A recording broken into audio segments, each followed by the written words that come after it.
Sim, Senhor, nós exaltamos, glorificamos o Teu nome, Pai. Pai, não há ninguém igual a Ti. Jesus, nós declaramos isso de todo o nosso coração. Não há absolutamente nada no universo que se compare àquilo que o Senhor fez por nós, àquilo que o Senhor executou naquela cruz, ao entregar a sua vida ali, para poder nos permitir termos acesso ao Pai. Obrigado, Jesus, pela sua entrega. Obrigado, Jesus, por aquilo que o Senhor fez ali.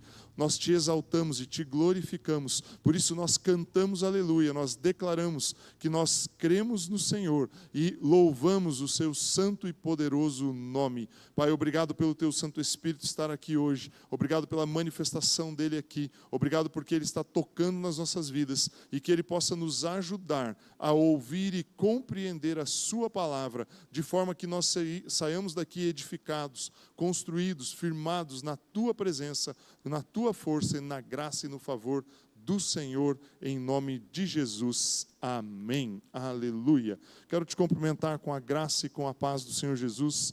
Antes de você se assentar aí, eu sei que vocês já estão sentando, eu quero que você cumprimente alguém que está aí do seu lado, dê um abraço, dê um sorriso, dê um aperto de mão, declare a paz e a graça do Senhor Jesus sobre a vida das pessoas que estão aí.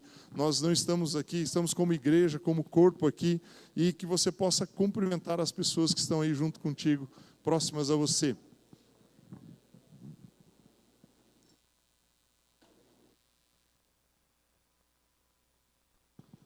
Aleluia.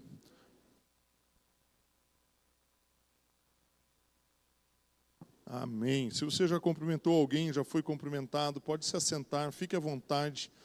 Mais uma vez, eu sei que você já ouviu isso, né? Mas vocês todos são muito bem-vindos. Também dou as boas-vindas aos amados que estão nos seguindo, nos acompanhando aí pela internet. Tem alguns irmãos que estão viajando e que estão aqui conectados conosco via o YouTube, o Facebook, não sei qual o recurso aí que eles estão usando, mas estão nos acompanhando de forma remota.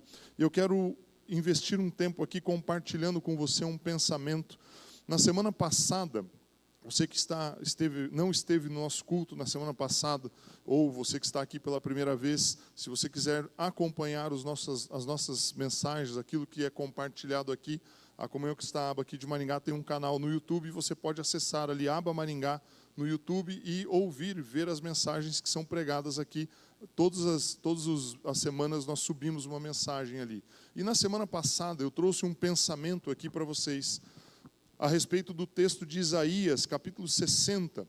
E eu destaquei 3 palavras desse texto, que entre elas, entre as 3 palavras são: dispõe-te, resplandece e levante os olhos, ou as 3 expressões que tem no texto. E eu coloquei ali que nós, enquanto cristãos, para este ano de 2025, nós precisamos nos dispor, e se dispor é estar animado, estar empolgado, estar sabendo que é um ano que vai ser um ano extraordinário. Você resplandecer é você refletir aquilo que Jesus fez por você na vida de outras pessoas, aonde você vai, aonde você circula, por onde você anda, e que para você fazer isso, você precisa estar baseado, calcado, firmado na palavra de Deus, e você precisa levantar os olhos e ver aquilo que Deus prometeu para você em Cristo Jesus. Meu irmão, tenha uma coisa muito clara aí com você, no seu coração: tudo que nós temos, tudo que vem a nós, tudo que nós temos em nossas vidas, passa por Jesus e vem através dele. Tenha essa convicção em seu coração, tenha essa certeza. Então, nós resplandecemos, o resplandecer do cristão é ele refletir a luz de Jesus. Você não tem uma luz própria sua, falando aqui numa maneira mais simplista assim. Você reflete aquilo que Jesus manifesta na sua vida. E esse reflexo só acontece quando você dedica tempo à palavra. E eu faço aqui uma menção aos avisos que nós tivemos. O último aviso fala a respeito da FATEM. E se você não sabe o que é a FATEM, eu quero incentivar você a pesquisar a respeito. Ela é um curso que nós temos aqui na igreja. Nós vamos retomar as aulas presencialmente aqui. Se eu não estou, a gente não fechou ainda o calendário, mas entre a primeira e a segunda semana de fevereiro, dentro de mais uns 30 dias no máximo, a gente retoma as aulas. As aulas são nas terças e quartas às 19h30. Das 19h30 até umas 21h30, mais ou menos, 2 horas aproximadamente de conteúdo bíblico ministrado sobre a sua vida. Se você não fez esse curso, eu incentivo você a fazer. Nós temos uma promoção ali para duplas, né? Para duas pessoas, pode ser um casal, não necessariamente precisa ser um casal, duas pessoas que se matriculem juntas, o custo é mais baixo, e aí nós queremos incentivar você a participar dessa escola. Mas eu quero avançar no pensamento que eu coloquei na semana passada, na importância de nós refletirmos a Jesus, porque existe um outro passo, um outro aspecto da vida cristã que nós precisamos reforçar e praticar no nosso dia a dia. Que além, né, eu coloquei aqui só fazendo parênteses para ficar bem claro, na semana passada eu falei a respeito da importância da palavra, e hoje eu vou falar da importância da oração na minha e na sua vida. Orar é algo que todo cristão tem que fazer, é obrigação nossa, de certa forma, né? E hoje à tarde, de manhã eu nem comentei isso, no culto da manhã eu não trouxe esse exemplo, né? Mas hoje à tarde eu estava pensando um pouco a respeito do que eu compartilhei, e imagina você, fazer uma pergunta aqui, quem aqui não é casado, não mora com outra pessoa? Levanta a mão para mim. 1, 2, 3, 4, 5, lá em cima tem umas mãozinhas chacoalhando, né? Do grupo todo que está aqui, não tem 10 pessoas que não são casadas, exceto as crianças que já saíram, né? E um ou outro adolescente que está aqui conosco agora, jovem adolescente que estão aqui. Então imagina você que é casado, ficar uma semana dentro da mesma casa, dormindo, fazendo as refeições, tendo ali o dia a dia, o contato do dia a dia, sem trocar uma palavra com a pessoa, com o seu cônjuge. Uma semana, 7 dias. Hoje você vai chegar em casa e não vai falar nada com o seu esposo, com a sua esposa. E vai passar uma semana e você não fala nada com ela. Nada, nada. Não pergunta nada, não responde nada, não fala nada. Você acha que isso daria certo? Não daria. Agora, nós temos uma aliança eterna com Jesus. E às vezes ficamos 1 dia, 2, 3, 4, 5, 6, sem falar com Ele. Será que dá certo isso? O Espírito Santo mora, habita em você. Será que você consegue ignorá-lo ao ponto de não falar com Ele? Então, oração é uma relação, é um relacionamento que você desenvolve entre você e a presença e o poder de Deus. E eu quero navegar um pouco aqui em alguns pensamentos a respeito da oração, da importância da oração. Frequentemente, né, de forma muito comum, nós somos convidados ou pessoas nos procuram para orarmos pela pessoa, às vezes uma questão de enfermidade, ou por uma situação de trabalho, ou em um local específico. Isso é muito comum de acontecer conosco. Então nós precisamos entender quem nós somos e como nós podemos fazer para orar. E eu quero começar esse pensamento lendo o texto de Mateus, do Evangelho de Mateus, capítulo de número 15. Eu vou ler uma história aqui que se passou com Jesus e seus discípulos entre os versículos 21 até o 28. Se você quiser acompanhar pelo telão, pode acompanhar, ou aí na Bíblia que você está usando, fique à vontade. O texto diz assim: partindo Jesus dali, retirou-se para os lados de Tiro e Sidom. E eis que uma mulher cananeia, que viera daquelas regiões, clamava: Senhor, filho de Davi, tem compaixão de mim. Minha filha está horrivelmente endemoniada. Ele, porém, não lhe respondeu palavra. E os seus discípulos, aproximando-se, rogaram-lhe, pediram para Jesus: despede-a, pois vem clamando atrás de nós. Mas Jesus respondeu: não fui enviado senão às ovelhas perdidas da casa de Israel. Ela, porém, veio e o adorou, dizendo: Senhor, socorre-me. Então Jesus respondendo disse: não é bom tomar o pão dos filhos e lançá-lo aos cachorrinhos. Ela, contudo, replicou: Senhor, sim, Senhor, porém os cachorrinhos comem das migalhas que caem da mesa dos seus donos. Então lhe disse Jesus: ó mulher, grande é a tua fé, faça-se contigo como queres. E desde aquele momento a sua filha ficou curada, ficou sã. Eu leio esse texto, às vezes eu fico me questionando, que comportamento era esse de Jesus? E a mulher, ela veio, gritou, clamou, né, buscou a Jesus ali, chamou a ele, pediu ajuda para algo que as outras pessoas não conseguiram resolver e que com certeza ele resolveria. Mas Jesus simplesmente ignorou ela de forma completa. O texto diz que ele não dirigiu a ela uma palavra. Jesus, ouvindo ela chamar, ouvindo ela gritar, ouvindo ela clamar, pedir ajuda para ele continuou o trajeto dele, a viagem dele, o caminho dele, e não olhou para aquela mulher, não deu atenção a ela.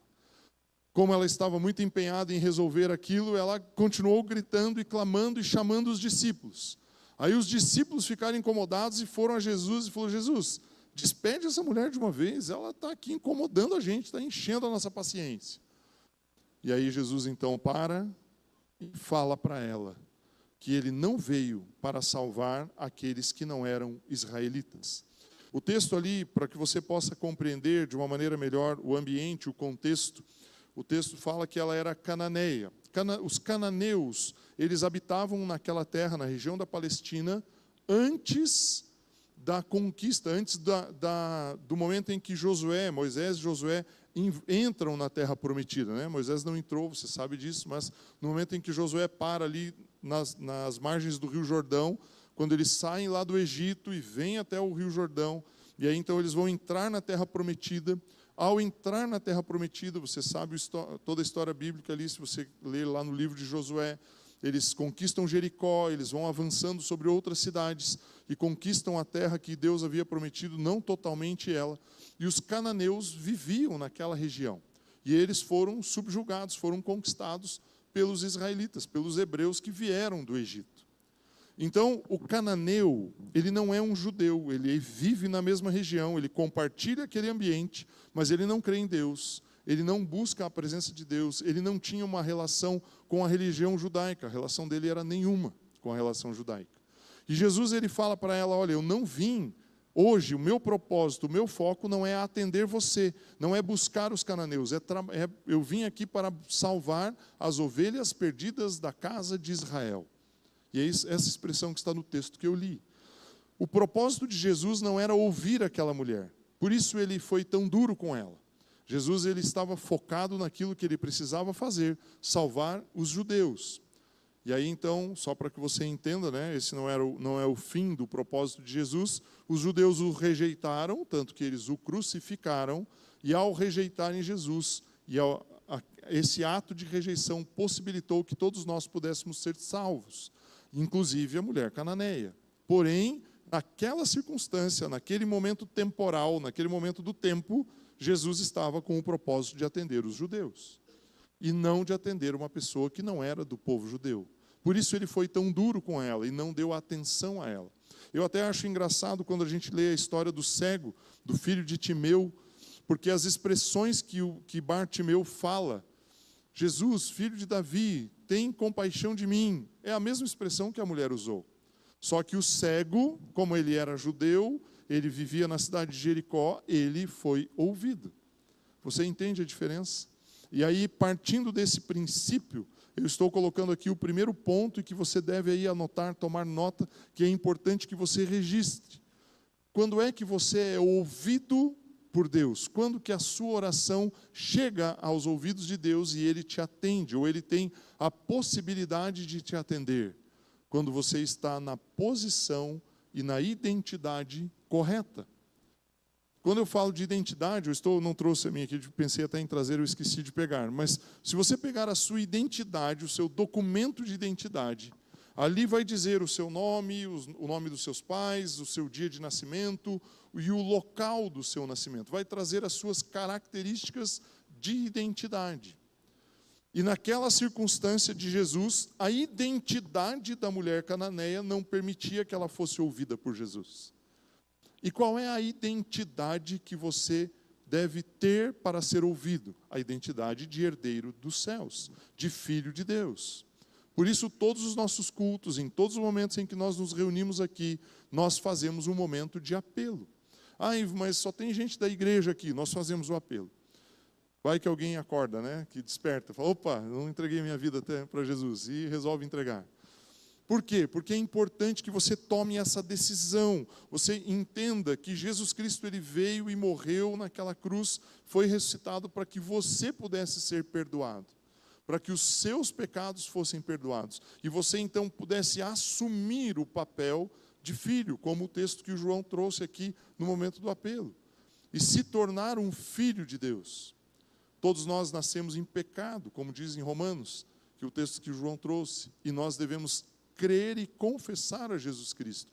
Então, se aquela mulher, naquele momento do tempo, fique bem atento a isso, né? Aquele momento temporal, ela não tinha condições de acessar a Jesus. Mas a partir do momento em que Jesus morreu e ressuscitou, ela pode acessar a Jesus crendo que Jesus é o Filho de Deus. E essa é a identidade que nós devemos assumir. Nessa posição de filhos, nós vamos ser ouvidos. Ah, Ivo, mas e se eu não for filho? Se você não for filho, se você não crê em Jesus, você não vai ser ouvido por Ele. Se você não confessa Jesus Cristo como seu Senhor e seu Salvador, você não tem a posição de herança. Eu não passei para os irmãos lá o texto, mas olhe comigo João capítulo 1, verso de número 12, 13 e o 14, se eu não me engano. João 1,12 diz assim: mas a todos quantos o receberam. Receberam quem? Receberam a Jesus. Deus deu-lhes o poder, e a palavra poder aqui é exousia, no original do grego, que significa direito, não é poder de força. Não é o poder que você conquista lá na academia, levantando peso, lá ficando musculoso. Não é esse poder de ter força. É o poder de possibilidade, de ter o direito de. E o texto diz, você tem o direito de ser feito filho de Deus, a saber, aqueles que creem no seu nome. E aí o texto diz assim, os quais não nasceram do sangue, nem da vontade da carne, nem da vontade do homem, mas de Deus. E aí o 14 fala, o verbo está falando a respeito de Jesus, ele se fez carne e habitou entre nós, cheio de graça e de verdade, e vimos a sua glória, a glória como do unigênito do Pai. O texto está nos dizendo aqui que quem aceita, quem crê em Jesus, tem o direito de ser feito filho de Deus. Então esse é o primeiro passo para que você tenha uma oração respondida. Se você não tem essa posição, você não vai ser respondido. Então, meu primeiro ponto é esse. Eu quero ir para o segundo ponto, que está relacionado ao como nós colocamos os nossos pedidos, ou o que nós oramos diante de Deus. E eu quero que você leia comigo Tiago, capítulo 4. A carta de Tiago, no capítulo 4, os versos de número 1 a 3, eles dizem assim, de onde procedem guerras e contendas que há entre vós? De onde, senão dos prazeres que militam na vossa carne? Cobiçais e nada tendes, matais e invejais e nada podeis obter. Viveis a lutar e fazer guerras, nada tendes porque não pedis. Pedis e não recebeis, porque pedis mal, para esbanjardes em vossos prazeres. O que Tiago está instruindo a igreja, quando ele escreve essa carta, ele está dizendo o seguinte, você quer ter algo, você tem o direito, como filho, de pedir. Porém, você, para ser atendido, precisa alinhar, você precisa colocar o seu pedido em linha, em concordância. Eu gosto muito da expressão em consonância. Aquilo que é dissonante é porque não toca na mesma frequência. Aquilo que é consonante é o que toca na mesma frequência. Quando os irmãos estão aqui ministrando louvor, se alguém erra uma nota, ou às vezes está fora do tom, e toca fora do tom, você percebe. Eu que não entendo quase nada de música, eu falo assim, tem alguma coisa ali que não está encaixando, eu não sei identificar o que é. Isso está dissonante. Agora, aquilo que é consoante, está consonante, ele está tocando na mesma frequência. O nosso problema é que os nossos pedidos, às vezes, eles não são consoantes à vontade ou à palavra de Deus. Por isso nós insistimos muito aqui na Comunhão Cristã Aba, de que você estude a palavra. Nas nossas reuniões de grupos familiares, ao longo da semana, nas casas, tem um momento específico que os apacentadores são orientados a discutir o texto que foi pregado na palavra no domingo, para que você possa parar e pensar um pouco naquilo que você ouviu. Tem um momento em que, no início da reunião, o anfitrião, a casa que está recebendo, compartilha um pensamento. Você participa, né? Nós motivamos você, incentivamos você a estudar a Bíblia a partir da FATEM, do curso que nós temos. As crianças estão ali, eu gosto muito, né? O Mauro, às vezes, quando ele faz os dízimos aqui, ele sempre reforça isso. Quando as crianças vão ali para a EBI, para a Escola Bíblica Infantil, eles não vão ali para brincar, eles não saem daqui para parar de atrapalhar, eles não estão nos atrapalhando, eles estão lá, porque lá nós temos uma oportunidade, por 1 hora, 50 minutos, 40 minutos, de compartilharmos uma semente da palavra no coração daquelas crianças, das crianças que vocês viram aqui à frente hoje. Então nós incentivamos sempre você a fazer isso. Por quê? Porque você vai orar de acordo com a palavra de Deus para a sua vida. E não conforme a sua vontade, que é o que Tiago fala aqui, quando ele diz assim, vocês pedem, o versículo 3, pedem e não recebem, porque pedem mal, vocês pedem para esbanjar com os seus prazeres. Irmão, se você está pedindo algo que é só para você, saiba que a chance de você ter uma resposta positiva é praticamente zero. Quando eu olho um negócio, uma empresa, quando eu olho um projeto, e o proprietário, o dono, sei lá, o responsável por aquele projeto, fala, pode orar lá pelo meu trabalho, a primeira coisa que me vem na mente é, o que é que esse trabalho vai, como é que esse trabalho vai beneficiar outras pessoas? Se você, no seu trabalho, lá no seu emprego, não importa se você é CLT, se você tem um negócio, não importa a forma como você trabalha, se no trabalho que você tem um propósito de abençoar a vida de outra pessoa, você começa a dar os primeiros passos para ter as suas orações respondidas dentro desse ambiente. Agora, se você ora lá no seu trabalho e fala, Deus, eu preciso dessa promoção, porque é injusto que o fulano seja promovido, e aquele outro lá não fez tudo o que eu faço, eu trabalho mais horas do que ele. Você está querendo, na verdade, justificar pelos seus atos, você está querendo se justificar e colocar você acima de outras pessoas. Quando a Bíblia ensina exatamente o contrário, que você deve olhar o outro sempre como sendo superior a você. Agora, quando você está no local e você dedica o seu tempo, dedica as suas horas, você dedica a sua capacidade para abençoar pessoas, aí você começa a dar o segundo passo, né? O primeiro passo é estar na posição, na identidade correta. O segundo passo é você ter o propósito de abençoar vidas.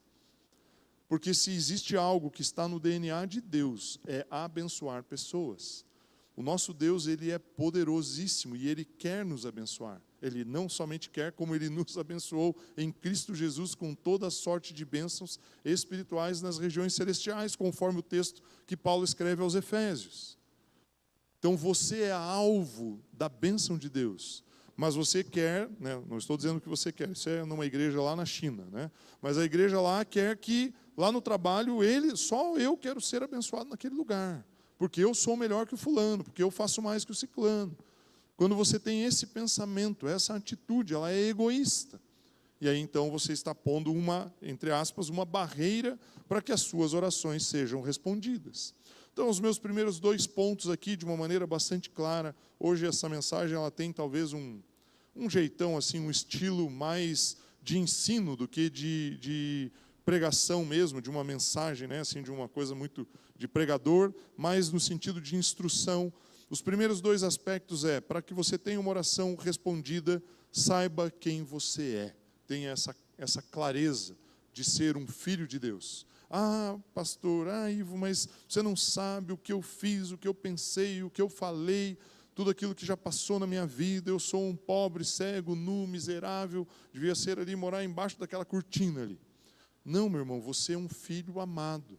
Jesus Cristo morreu para perdoar os seus pecados. Se você cometeu algum erro, confesse isso diante de Deus e diga, Pai, obrigado, porque em Cristo Jesus eu tenho a salvação, pelo sangue dele eu tenho o perdão.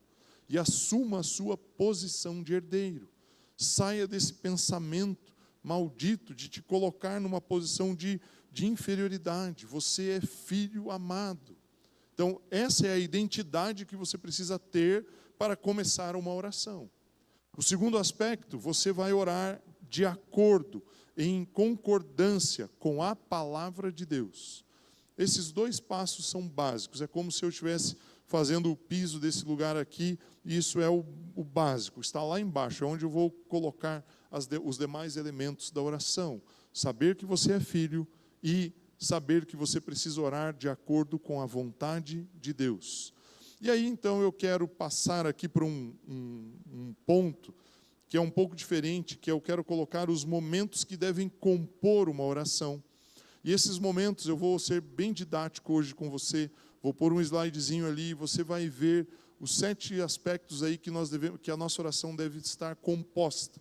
E hoje, sem emitir nenhum tipo de cobrança para você, mas esse conteúdo é a aula da FATEM, é a aula do curso que nós temos. Eu peguei lá da apostila da FATEM e vou colocar dentro da minha mensagem. E eu quero que você preste atenção aí nesses 7 aspectos que fazem parte da oração. Todos esses aspectos são parte dos momentos em que nós oramos. E eu quero começar aqui com o Salmo de número 34, os versos 1 e 2. Salmo 34, verso 1 e 2. O texto diz assim: bendirei o Senhor em todo o tempo, e o seu louvor estará sempre nos meus lábios.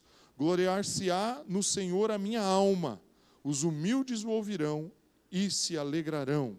Meu irmão, Davi, quando ele escreve esse salmo, ele fala assim: bendirei ao Senhor em todo o tempo. Pode estar chovendo, eu estou relacionando o tempo aqui com o clima, né? Pode estar chovendo, eu digo, bendito é o Senhor. Pode estar sol, bendito é o Senhor. Pode estar calor, bendito é o Senhor. Pode estar frio, bendito é o Senhor. Pode ser um tempo na sua vida em que a situação financeira ela não está muito boa, bendito é o Senhor. Pode ser um tempo em que existe muita abundância na sua vida, você tem bons recursos, a sua conta está bem cheinha lá, você vive um momento bom financeiramente, bendito é o Senhor. Isso demonstra que nós agradecemos a Deus em todo o tempo e em toda circunstância. Então, o primeiro aspecto, o primeiro ponto aqui, o primeiro passo que compõe um momento de oração é o louvor, é o reconhecimento verbal daquilo que Deus fez pela sua vida. Bendito é o Senhor, porque em Cristo Jesus eu tenho acesso ao Pai. Bendito é o Senhor, porque em Cristo Jesus eu fui feito filho, mesmo não tendo merecido isso, sabendo que eu sou alvo da graça e do favor dele sobre a minha vida. Bendito é o Senhor em toda circunstância. Ai, mas você não sabe como que está a minha vida, estou com esse problema aqui, com aquela situação lá, talvez uma enfermidade, algo na sua saúde, algo na saúde de um familiar. Bendito é o Senhor em todo o tempo.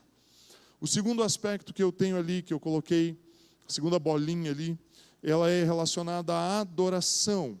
E aí o texto que eu trago é João 4, momento em que Jesus está no poço ali próximo da cidade de Sicar, conversando com uma mulher que é samaritana, que apesar de ser dos judeus, era totalmente discriminado. Primeiro que um judeu falar com um samaritano era algo muito improvável.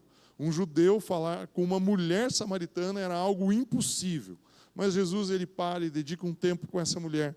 E na conversa ele fala para ela assim: mas vem a hora e já chegou, em que os verdadeiros adoradores adorarão o Pai em espírito e em verdade, porque são estes que o Pai procura para seus adoradores. Deus é espírito e importa que os seus adoradores o adorem em espírito e em verdade. Então, Jesus ele está instruindo essa mulher a respeito da característica que Deus procura nas nossas vidas. Talvez você me fale assim: mas que diferença tem entre louvor e adoração? Às vezes nós até usamos isso como uma expressão, né? O ministério de louvor e adoração, ou a banda de louvor e adoração. Às vezes nós usamos isso como uma expressão mesmo. Mas louvor, como eu falei, eu gosto de separar na minha mente aqui, para o meu entendimento, é um momento em que eu reconheço a grandeza de Deus. Eu reconheço isso. E eu declaro palavras de exaltação a Ele. A adoração passa por um sentimento de rendição da minha parte. A adoração é quando eu me submeto à vontade dEle, é quando eu me rendo à vontade dEle. Você entende que são duas coisas diferentes pensando nessa forma? Sabe, quando você vai se render, né? Pensa numa circunstância, talvez seja muito tosca a minha ideia aqui de comparação, mas pensa numa situação de uma guerra, em que um lado ele se sobrepôs, ele venceu o outro lado. Então existe um momento de rendição, em que você pega o lado que perdeu a batalha, pega as armas, solta no chão, se entrega, ergue as mãos. e ele se entrega totalmente, sujeito ao inimigo, ao que o inimigo quiser fazer. Ou prender, ou matar, ou, sei lá, fazer alguma coisa, escravizar. A rendição é isso. Quando eu falo sobre adoração, eu me rendo a Ele, eu me entrego a Ele, eu me dou a Ele. São duas coisas diferentes. Louvor, reconhecer a grandeza de Deus. Adoração, me render completamente a Ele. Me deixar ser usado por Ele, me deixar ser levado por Ele. E o terceiro aspecto que eu estou colocando aqui, ele está relacionado a ações de graças. O texto é 1 Tessalonicenses, capítulo 5, verso 18. A carta que o apóstolo Paulo escreve aos Tessalonicenses, onde ele usa uma expressão e ele diz assim: em tudo dai graças, porque esta é a vontade de Deus em Cristo Jesus para convosco. Em tudo dai graças. Em tudo, e em tudo é tudo. Com a roupa que você está usando, dê graças. Com o carro que você tem, dê graças por ele. Agradeça a Deus. Ah, eu não tenho carro, tem um ônibus que pode te trazer. Ah, eu não tenho carro, tem um Uber que pode te trazer. Ah, eu não tenho carro, vai andando, tem uma bicicleta. Em tudo, dai graças. E é curioso esse texto, ele fala, ó, em tudo dai graças, porque esta é a vontade de Deus, em Cristo Jesus, para convosco. E isso é uma pergunta, às vezes é uma conversa que eu tenho com algumas pessoas. A pessoa fala, eu não sei qual é a vontade de Deus para a minha vida. Eu pego esse texto na hora. A vontade de Deus é que você seja grato por aquilo que você tem.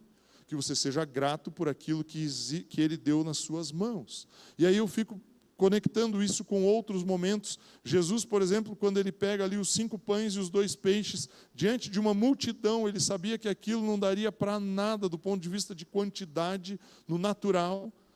Qual é a atitude de Jesus diante daquela circunstância? Ele levanta aquilo e fala, Pai, graças eu te dou. Ele dá graças. Jesus chega diante do túmulo de Lázaro. Lázaro está morto, enterrado há 4 dias. E o texto diz que ele olha para os céus e ele fala, Pai, graças te dou. Você entende que gratidão não depende da circunstância que você está vivendo? Gratidão não depende de você ter conquistado algo. Ah, agora sim, consegui aquela promoção, estou ganhando mais, tenho um carro melhor, comprei uma casa. A gratidão não está, a ação de graças, ela não está atrelada à circunstância. A ação de graças nasce dentro de você. E esses 3 primeiros aspectos que eu coloquei para você, eles são muito próximos, muito semelhantes entre eles, o louvor, a adoração e a ação de graças. E é curioso, porque lá no capítulo 6 de Mateus, do Evangelho de Mateus, Jesus ensina os discípulos a orar. Aliás, eles o pedem para que eles os ensine. E ele então faz a descrição da oração do Pai Nosso, quando ele diz assim, Pai Nosso que estás nos céus. Ele está reconhecendo a grandeza de Deus. E ele vai seguindo ali, Pai Nosso que estás nos céus, santificado seja o seu nome. Venha a nós o vosso reino. E ele vai reconhecendo a grandeza de Deus. Ele passa por aspectos de louvor, de adoração, de ação de graças. Ele, no contexto, no conjunto dessa oração, os elementos estão colocados ali. Na sequência, existem 3 outros aspectos que eu quero compartilhar com você aqui. O primeiro deles eu chamo de petição. E o texto que eu trouxe para você, para te dar como base da petição, é Atos capítulo 12. E esse texto, ele é muito, muito curioso. Vamos ler do 1 ali. Eu tinha marcado do 5, né? Acho que ali nas bolinhas lá está o número 5. Vamos ler Atos 12, do 1 ao 6 ali. Não, do 1 ao 5 mesmo. Por aquele tempo, mandou o rei Herodes prender alguns da igreja para os maltratar. Bom propósito do rei, né? Prender os caras da igreja para maltratar eles. Não mudou nada, meu irmão. Passaram 2000 anos, tem gente querendo maltratar a igreja do mesmo jeito. Fazendo passar a fio de espada a Tiago, irmão de João. Ele mata um dos discípulos de Jesus. Vendo ser isto agradável aos judeus, prosseguiu, prendendo também a Pedro. E eram os dias dos pães asmos. Tendo-o feito prender, lançou-o no cárcere, entregando-o a 4 escoltas de 4 soldados cada uma, para o guardarem, tencionando apresentá-lo ao povo depois da Páscoa. Pedro, pois, estava guardado no cárcere, mas havia oração incessante a Deus por parte da igreja a favor dele.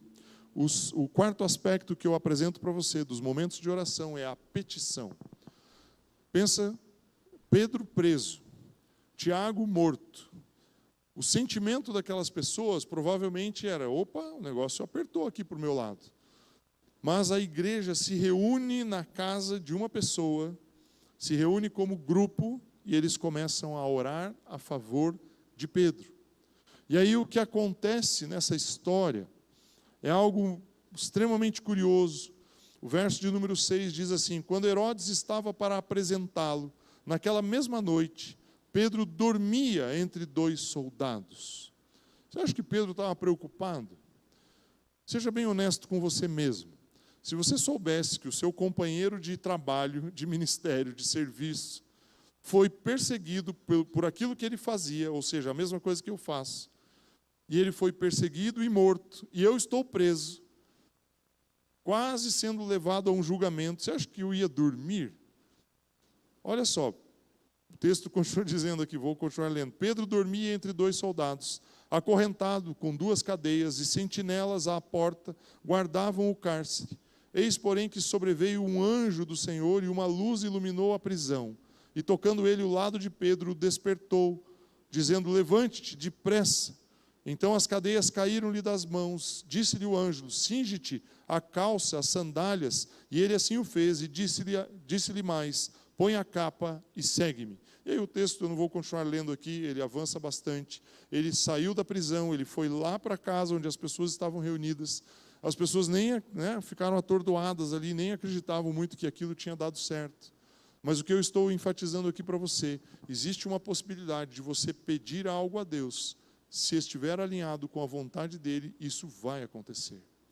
Nós oramos aqui, o Leonardo orou aqui no momento de dízimos e de ofertas. Nós declaramos que Satanás deve soltar os recursos que são direito nosso. Mas onde que isso está na Bíblia? Está aqui. Pedro era um discípulo, um apóstolo, um filho de Deus, estava preso. A igreja incessantemente orou, clamou, declarou, impôs ali uma situação e ele foi liberto. Você acha que Deus não é poderoso para liberar recursos sobre a sua vida, para liberar saúde sobre a sua vida, para liberar condições para que você possa ter relacionamentos saudáveis na sua vida?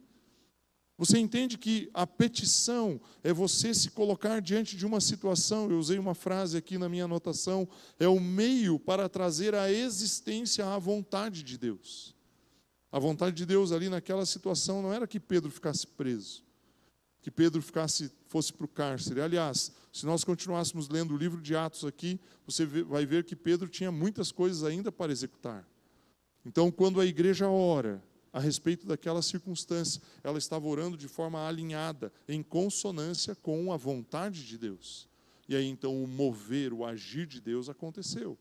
Na sequência eu tenho outras 2 expressões aqui.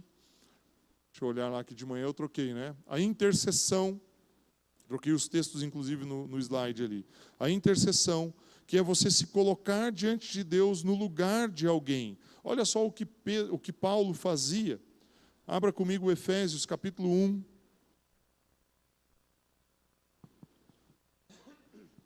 Efésios 1, eu quero ler os versos 15 a 17. O texto de Paulo diz assim: por isso também eu, tendo ouvido a fé que há entre vós no Senhor Jesus e o amor para com todos os santos, não cesso de dar graças por vós, fazendo menção de vós nas minhas orações, para que o Deus do nosso Senhor Jesus Cristo, o Pai da glória, vos conceda espírito de sabedoria e de revelação no pleno conhecimento dele. Paulo estava se posicionando, intercedendo a favor das pessoas da igreja, dos irmãos da igreja. E ele manda isso escrito para Éfeso, na carta. Ele fala: olha, eu ouvi do testemunho de vocês, do quanto vocês amam a Jesus Cristo. E por ter ouvido isso, incessantemente, eu oro por vocês, fazendo menção de vocês nas minhas orações, mas eu oro pedindo o quê? para que eles pudessem ter sabedoria e pleno conhecimento a respeito da grandeza, do poder, do amor de Jesus Cristo sobre a vida deles. Quando você orar por alguém, meu irmão, a última coisa que você deve fazer é querer mudar a vontade dessa pessoa com a sua oração. Eu costumo falar que isso é uma feitiçariazinha evangélica, uma bruxariazinha evangélica. Deus, o Senhor precisa mudar a minha esposa, porque quando ela faz isso, faz aquilo, fala eu. Meu irmão, que poder você tem de espiritualmente mudar a vida de outra pessoa? Eu não tenho essa capacidade, graças a Deus. Se tem alguém que pode mudar o caráter, interferir no comportamento, esse alguém é o Espírito Santo. Paulo sabia disso. A igreja de Éfeso tinha os seus problemas, tinha as suas dificuldades, tinha as lutas que ela enfrentava. Agora Paulo, quando ele ora assim: que o Pai vos conceda espírito de sabedoria e de revelação do pleno conhecimento dele, iluminando os olhos do vosso coração, para que vocês saibam qual é a esperança do vosso chamado e qual a riqueza da glória da sua herança. Esse era o pedido de Paulo para a igreja. Paulo não queria que a igreja crescesse, tivesse mais membros, tivesse mais bens, fosse rica. Paulo não pede isso. Paulo pede que a igreja cresça no conhecimento da vontade de Deus e da herança que eles têm em Cristo Jesus. Por isso nós batemos tanto nessa tecla. Você é um herdeiro, você é herdeiro de Deus, você tem uma herança conquistada por Jesus Cristo, você está assentado nas regiões celestiais, porque você precisa entender essa verdade a respeito da sua vida. Se você não entende essa verdade, você está privado de usufruir de questões que você tem como direito, como filho. E aí, então, eu vou para o terceiro aspecto desse segundo bloco, que são as súplicas que têm um caráter um pouco mais urgente. O próprio cego Bartimeu, lá, o filho de Timeu, quando ele clama a Jesus, e eu quero ler aqui 1 Timóteo 2:1, quando Paulo instrui o seu discípulo ali, né? Timóteo foi um discípulo de Paulo, e ele fala: antes de tudo, pois, exorto que se use a prática de súplicas, orações, intercessões, ações de graças, em favor de todos os homens, em favor dos reis e de todos os que se acham investidos de autoridade, para que vivamos uma vida tranquila e mansa, com toda piedade e respeito. Na minha cabeça, e aí talvez você pode até me questionar nisso, mas a súplica é algo, eu gosto de pensar dessa maneira, né? É algo mais urgente. No sábado da semana passada, né, no sábado atrasado, nós tivemos aqui o culto de curas e curas milagres. E aí, nesse culto, vieram algumas situações: olha, tem pessoa, fulano de tal, está doente, está enfermo, está numa situação complicada, está no hospital. Isso é um caráter de mais urgência. Passou lá, teve uma queda, teve uma agressão, sofreu uma queda, tem uma situação de risco de vida. São circunstâncias diferentes. Nós suplicamos por situações mais urgentes. É isso que eu tenho como um entendimento. E aí a gente divide essas bolinhas em 2 blocos. O primeiro, louvor, adoração e ações de graça. O segundo, petição, intercessão e súplica. E o último, a declaração. E a declaração, esse texto para mim ele é extraordinário. Eu vou finalizando aqui já o meu pensamento. O texto de Mateus 16. Quando nós entendemos quem nós somos, a nossa identidade, a nossa posição, aquilo que nos compete enquanto filhos, quando nós entendemos que nós não estamos aqui para orar pelo nosso umbigo, pela nossa vontade, somente por aquilo que vai nos beneficiar, e sim abençoando outras pessoas, quando nós entendemos que precisamos reconhecer que Deus é poderoso, precisamos nos render a Ele, que é o louvor, a adoração, somos gratos a Ele e nos posicionamos orando pelos demais, aí então nós temos a condição de ver e de usufruir aquilo que Jesus conversa com Pedro aqui em Mateus 16, dos versos 18 e 19. Jesus diz assim: também eu te digo que tu és Pedro, e sobre esta pedra edificarei a minha igreja, e as portas do inferno não prevalecerão contra ela. Dar-te-ei as chaves do reino dos céus. O que ligares na terra terá sido ligado nos céus, e o que desligares na terra terá sido desligado nos céus. O último aspecto dos momentos, né, do que compõe uma oração, é a declaração. E você, enquanto herdeiro de Deus, tem o poder sobre a sua vida de ligar e desligar coisas na terra. Por isso que na terra e no céu. Por isso que nós oramos, né, instruímos vocês em oração. Declare: Pai, em nome de Jesus, nós ordenamos que aqueles recursos destinados ao meu trabalho, ao meu negócio, Satanás, você tem que soltar em nome de Jesus. Você está declarando algo. Você está declarando: Pai, os teus anjos, conforme diz lá em Hebreus, os seus anjos são espíritos ministradores, e eles vão trazer esse recurso até mim, até o meu negócio, até a minha empresa, até o meu trabalho, a minha família, a minha casa. Estou usando um exemplo aqui do ponto de vista financeiro, mas isso serve para todos os outros aspectos. A palavra de Deus em Romanos capítulo 11, verso 12, diz que o mesmo Espírito que ressuscitou a Jesus Cristo, Ele é poderoso para vivificar o nosso corpo mortal.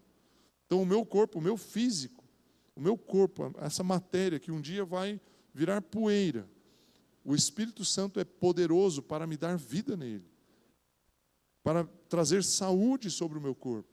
Mas nós precisamos crer, e para que nós possamos declarar isso, nós temos que estar alinhados com a palavra de Deus, com os propósitos de Deus. Então, hoje eu passei aqui, se os irmãos do louvor quiserem subir por gentileza, eu passei aqui por talvez, é o que eu falei, hoje eu não queria, assim, eu tentei fugir disso, mas eu falei, vai ficar com uma carinha de aula, né, como se fosse um ensino mesmo, né, uma manifestação dos dons de ensino, mas que você possa compreender a sua posição de filho, que te dá o direito de pedir algo, que te dá o direito de estar na presença do Pai.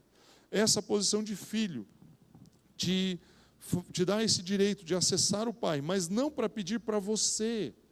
O filho não está preocupado com você, consigo mesmo. O filho não está preocupado apenas com ele, está preocupado com os outros. Por isso que Tiago nos instrui, nós não podemos pedir mal, não podemos pedir para os nossos próprios interesses. E aí então, sabendo que você tem o direito de pedir, e sabendo o que é certo pedir, aí você então entra num momento em que você vai louvar ao Senhor, vai adorá-lo, você vai dar ações de graças, você vai colocar as petições para manifestar o poder e o reino de Deus, para trazer à existência aquilo que espiritualmente já é real, mas tornar isso real no mundo natural. E aí então você vai declarar a verdade da palavra de Deus sobre a sua vida, sobre a sua casa, sobre a sua família, sobre os seus filhos, sobre tudo que você tem, tudo que está ao seu redor. Isso é oração, meu irmão. Oração não é você pegar e fazer uma listinha de compras, azeite, açúcar, sal, óleo, azeite já foi, óleo, e ir no mercado, pegar as coisas, pôr no carrinho, passar no caixa, quanto que é? Paga, pagou, passa o cartão e vai embora. Oração não é você ter uma lista, ai Deus, por favor, cura o fulano. Não, oração é um relacionamento. É o que eu falei no início. Imagina você uma semana com a sua esposa ou com o seu filho, convivendo por uma semana dentro de casa, sem trocar uma palavra, sem combinar nada, sem tratar nenhum assunto. É impossível. Então você que tem a presença do Espírito Santo sobre a sua vida, não faça a mesma coisa com ele. Hoje, antes de dormir, antes de você se deitar, tenha um momento de oração, a sós, você e o Espírito Santo, como Jesus instrui lá em Mateus capítulo 6, no Sermão do Monte. Feche a porta do seu quarto. O texto diz ali que a recompensa da oração vem naquele momento, vem a partir deste ato. Orar não é para você estar aqui orando bonito, falando alto, vestido com uma roupa bonita, um perfuminho bem colocado, né? Dentinho bem escovado, e vou orar aqui para parecer bonito. Não, oração acontece lá na sua casa, no seu íntimo. Ali você ora. Muitas vezes eu oro quando estou dirigindo, muitas vezes eu oro quando estou me deslocando de um lugar para o outro, quando estou caminhando, às vezes na rua, como se fosse algo natural, como você sai um dia para caminhar com alguém e tem uma conversa com a pessoa. É a mesma coisa. Mas a sua oração precisa ter esses elementos: o louvor, a adoração, a ação de graças.